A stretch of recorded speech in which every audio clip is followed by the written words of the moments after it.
While the rest of the One World Airlines seem to have it pretty together, Malaysian Airlines always seems to be falling that little bit behind. So we fly their economy product on the Boeing 737 to see how they stand in 2023. See me now, why don't you hear me out? Can't you see what we're about? I see you. Welcome back to Lift Up and Travel. I'm staying today in Méridien in Kuala Lumpur Central, and it's such a beautiful hotel. I'll stick the review for that on the end. It's probably our favourite hotel because after a long flight, it's only 5 minutes walk from KL Central Station. And with rooms starting at 590 Malaysian ringgit for a king bed lake view room, that's not bad value.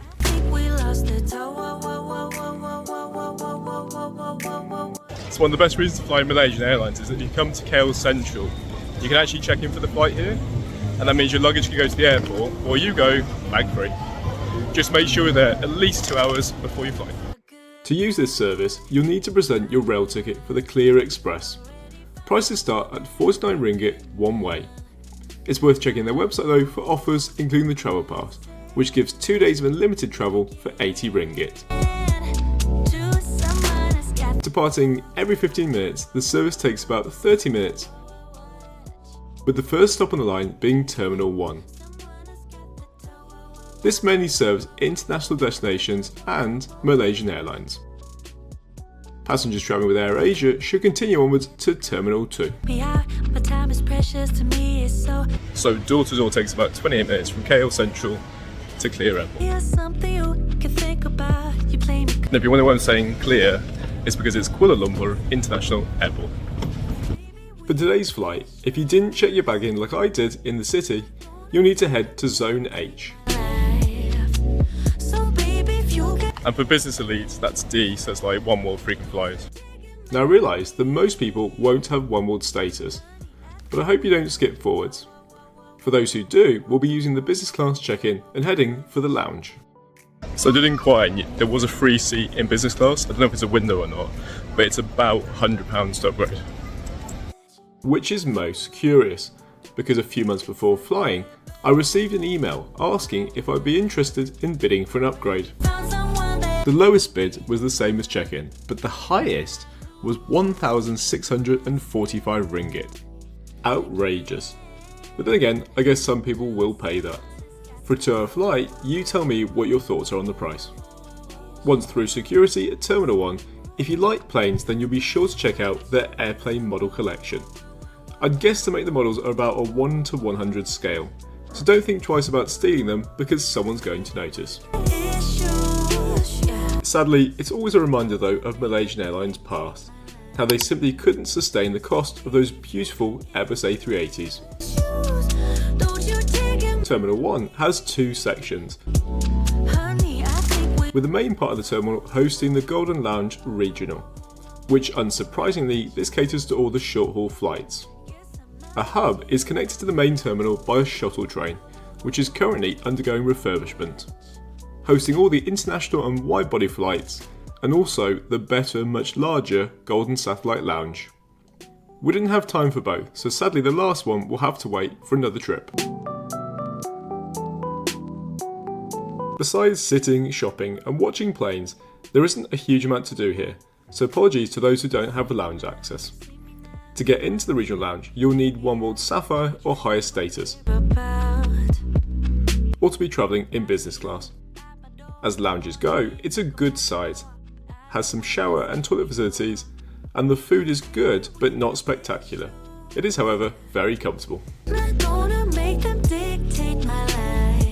If you love your local cuisines, you'll enjoy the selection. But if you don't, you can probably get by on the egg sandwiches, the salad bar, and the fruit station.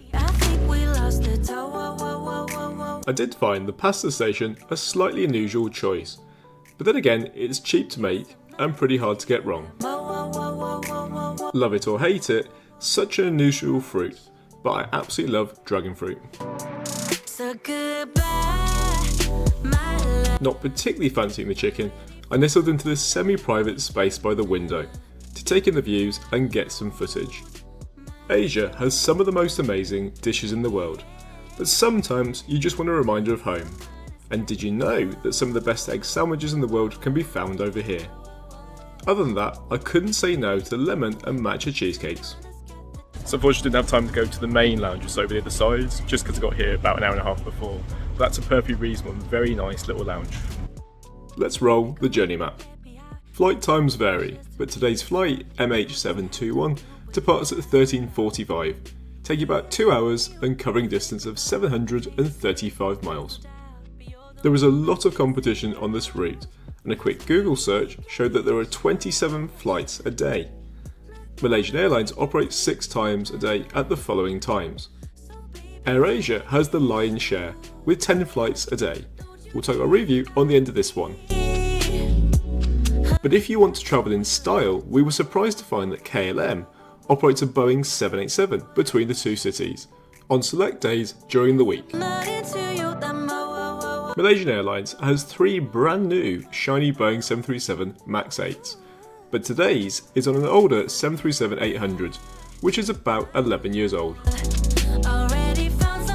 I'm thinking out loud here, but I would imagine that airlines have to replace their short-haul planes more often because of the fatigue and stress on the exterior from the pressure of taking off and landing more frequently.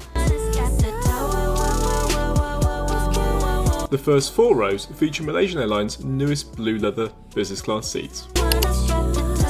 I've chosen seat 5 Alpha because it benefits from a little bit more leg room, but as an exit aisle, that also means that there's no floor space for your bag.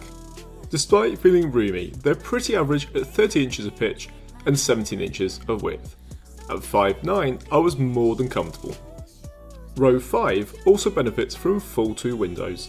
Good luck getting that further back. In fact, rows 8 and 9 are both missing a window, so don't sit there. Not that it matters today, because my view is being obstructed by the weather. There's raining cats and dogs out there. Holy moly. Phyllis says the same 12 cliches every time it rains. So, I promised everyone that if she says them all by noon today, I will send out for hot chocolates. Malaysian Airlines also provides seatback entertainment, even in economy and on their shortest routes. The screen isn't pushing boundaries size-wise, and it's not the most responsive, but it's a big plus. They provide you with a good selection, and even give you over-the-ear headphones. They're very similar to when we flew Qatar from Birmingham to here. I would suggest though bringing your own, as the sound quality is reasonable, but not amazing. As the priest said, rejoice, because every seat has a reading light and an air nozzle. Except for row 30, every seat has a very modest few inches of recline. This modest difference helps because we were shocked to find that they operate the 737 between Kuala Lumpur and Melbourne. That's 8 hours, wow. Sadly, unlike fellow one-world carrier British Airways, Malaysia did not opt for the adjustable headrest.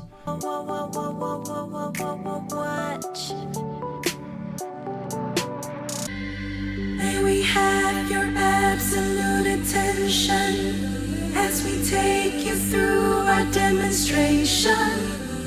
Malaysian hospitality. That was pretty good. Right up there with Thai and Singapore Airlines that always makes me emotional. For passengers seated on the left-hand side, we were treated to a variety of aircraft, including Korean Air's Boeing 747 freight variant, and Batik Air, who are based in Indonesia and mostly fly short-haul routes. Kuala Lumpur International Airport has 3 runways, each with their own designation depending on the direction of takeoff or landing. We'll be departing from 15 Lima, which takes off towards the north.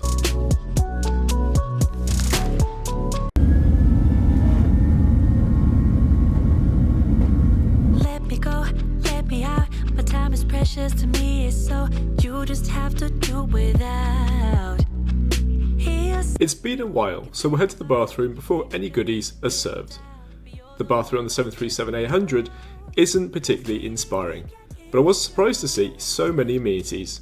Toothbrush, body lotion, disinfectant, and eau de toilette perfume. So baby, if you get issues, yeah, don't you take them out of me. Meals in economy usually come with the tin foil on, because there just isn't time for the cabin crew to remove it, and also it would get cold. The presentation is good, coming with a packet of peanuts and a bottle of water. The main meal was rice and steamed veg with chicken and soy sauce and red chilies. I avoided the chilies like the plague because this could be the end to me. I do like spice, but Asian quantities break me out in a waterfall. And for dessert, the marble cake was lovely. Not too sweet and nice and moist. This was followed by a drink service, and then I got stuck into a movie. If you don't drink enough fluids, you leave yourself open to getting ill. Drink too much and you'll visit the bathroom every 2 hours. Who else feels guilty asking the fellow passengers to move? With the captain's announcement, that's 20 minutes to landing. The flight has gone pretty quick.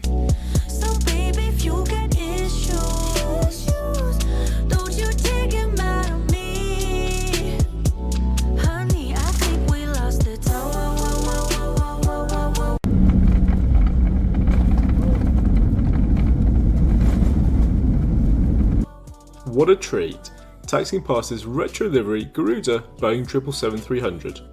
Not quite sure exactly how we'll do it, but this is on our bucket list. Have you seen the new fancy first class suite?